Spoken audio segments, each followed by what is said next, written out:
Hi students, now இப்போ example 4.16 பார்க்கலாம். Prove that sum கேட்டிருக்காங்க. First sum note பண்ணிடுறேன். pi by 2 which less than sin inverse x plus 2 cos inverse x which less than 3 pi by 2.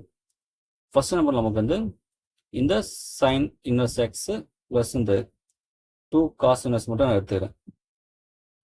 இந்த 2 cos inverse நம்ம பண்ணலாம். cos inverse x plus cos inverse போலாமா? நமக்கு sin inverse x plus cos inverse form ஆனது pi by 2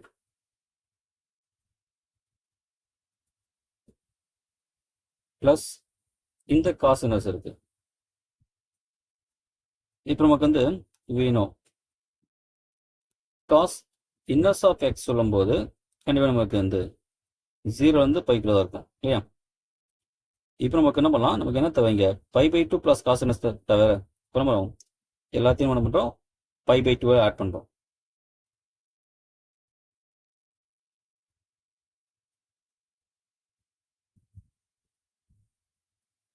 இப்போ என்ன வரும் 0 plus pi by 2 வந்துருமா?